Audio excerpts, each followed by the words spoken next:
Hi, I'm Xing with ID number 19001263. In this video, I'm going to do a presentation on one of the training in physical fitness, which is circuit training. In this presentation, I will explain the concepts of circuit training, including definition, types, objectives, advantages and disadvantages, implementation, and the method of reading results for circuit training. First of all, circuit training is a workout technique involving a series of consecutive exercises performed with minimal or no rest in between stations. The word circuit means one completion of all set exercises in the program. Once go through one circuit involving a few exercises, a longer rest can be taken for recovery before beginning with another circuit. There are usually 5 to 10 exercises that target specific muscle group in one circuit, with multiple circuits that target different muscle groups or whole body. The circuit training can be classified into several categories. First, we have strength circuit, which focuses on strength and endurance by performing body weight, free weight, or machine-based exercises that alternate muscle groups. Besides, there is cardio circuit, which involves aerobic exercises that are able to raise the heart rate, such as skipping, running, or cycling. Plus, strength and cardio circuits can be combined to perform full body workout. Lastly, there is sport-specific circuit that designed for athletes to improve their performances by emphasizing on particular body parts depends on the sport performed. Next, let us look at the objectives of circuit training. One of the core objectives for circuit training is to improve muscular endurance. Circuit training helps to build up slow twitch muscle fibers that allow muscle to work for a longer period of time before they fatigue. Next, circuit training also aims to improve cardiovascular endurance. As circuit training has minimal rest in between, the heart rate will be elevated to a higher level to pump blood more efficiently. Then, muscular strength can be improved as muscle can work with a longer period of time with minimal breaks within circuit training. Furthermore, circuit training also able to improve one's flexibility and coordination. However, the actual accomplishment of these objectives will depend on the structures of the circuit training performed. Now, let's get to know some of the advantages of circuit training. Circuit training is effective for weight loss and saving time as it can burn more calories while doing multiple exercises in a short period of time. Besides, circuit training can be personalized and designed based on one specific training goal by combining unlimited variations of exercises. Not only that, circuit training can be done anywhere, such as at home or at park without equipment, but only the individual's body weight. Circuit training is also a good way to beat boredom, as it promotes a welcoming environment that carried out in pairs or groups to make the training process more interesting. However, circuit training might have some disadvantages too. For instance, an individual needs a certain level of fitness to perform circuit training. Therefore, circuit training is not suitable for people with high blood pressure or heart conditions as it will elevate heart rate. Besides, a frequent switching between exercises with different impacts and intensities may increase the risk of injuries. It also consumes time to plan a circuit that meets a particular goal. Thus, it is better to seek for experts' instructions or have some professional knowledge before carrying out circuit training, especially for beginners. Now, let us look at how to implement a circuit training. In the demonstrated circuit training, I had combined both strength and cardio circuits. There are 2 circuits with same exercises with ab exercises in each circuit. I allocate 30 seconds for each exercise with no rest in between. Then, I take 1 minute rest in between 2 circuits in order to restore my energy and confidence to perform the next circuit nicely. These are the exercises that will be involved in the circuit training later. Before performing circuit training or even any type of workout, we have to warm up our body by performing dynamic stretching. Warm-up exercises can help to increase range of motion, reduce risk of injury, raise body temperature, and increase heart rate. Therefore, there are some examples for warming up exercises, which are arm circles, jog in place, inchworms, butt kicks, lateral lunges, and jumping jacks.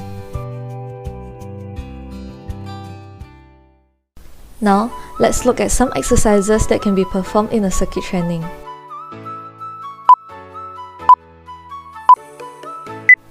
First, we have knee push-ups, which mainly targets on our chest, deltoids, upper arms and abs. Keep our hands shoulder width apart and cross our feet. Inhale as we bend our elbows to lower our bodies, and exhale as we go back to our starting position. Remember to keep our back straight.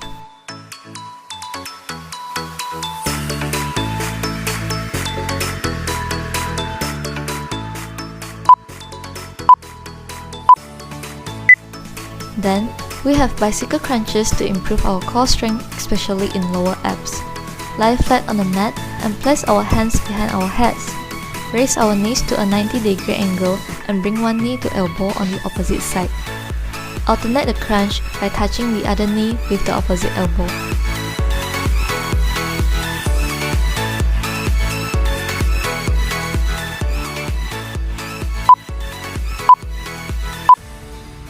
Then, boxer squat punch is a great exercise to work our glutes, thighs and hip flexors. Start in a squat position with toes pointing forward. Shift our weight to one leg as we stand up and punch with our opposite arms. Go back to squat and repeat the movement on the other side.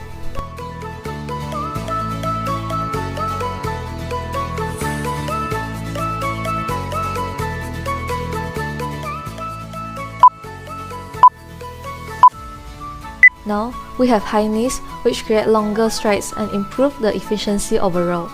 Stand with our feet hip width apart and lift our left knees to our chest. Switch to our right knees. Continue the movements, alternating legs and moving at a running pace.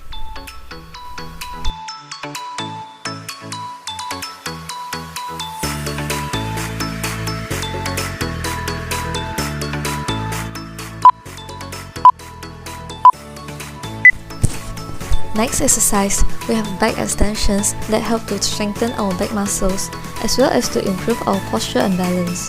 With lie facing down on the mat, use hands to support our heads and lift our torso up. Breathe out as we go up and feel our backs and core muscles.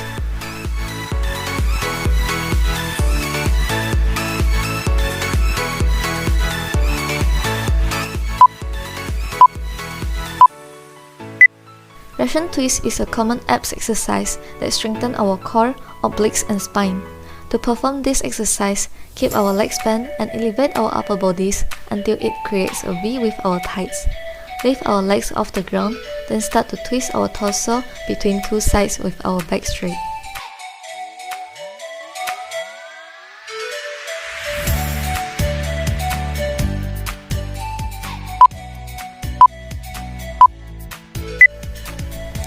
Next, we have an ordinary squat that works our glutes, hip flexors and quads. Stand up with our feet shoulder width apart, then bend our knees like we are sitting on an imaginary chair. Press our heels on the floor and return to the original position. Try to avoid our knees from going over our toes.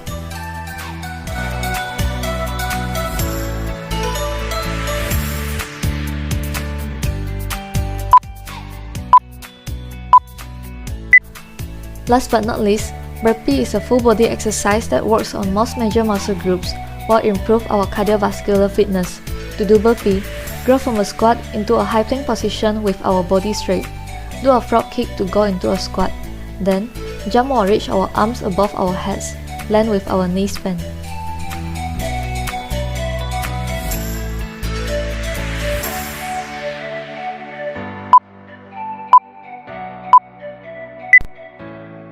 After Circuit 1, I take 1 minute rest and continue with Circuit 2. In Circuit 2, I repeat the same exercises as I had performed in Circuit 1. After doing the whole circuit training, we have to do some static stretching to cool down our bodies.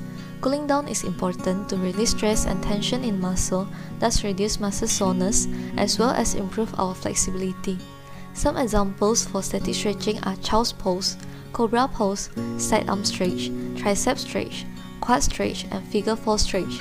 Each stretching can be done for 30 seconds or above. Last but not least, we are going to see how to read the results for circuit training. For each circuit training, we can read the results by determining the number of repetitions done for a particular exercise in a fixed period of time, provided the moves are done correctly. For instance, I did 24 bicycle crunches in 30 seconds in the previous demonstration for Circuit 1. The final results for the previous demonstration is summarized below. which is the number of repetitions I did for each exercise in 30 seconds for the two circuits. By comparing results in both circuits, the number of repetitions for some exercises decreased in Circuit 2. This is because, instead of a fresh and energetic condition in Circuit 1, I started to be exhausted in Circuit 2 as I seldom do exercises continuously without rest in between exercises. As we maintain a continuous practice of circuit training, we might detect some of the results below, such as the number of repetitions done in the same period of time for a particular exercise increases. Besides, our body weight might decrease as more calories are burned, therefore leads to a drop in body mass index, which is BMI.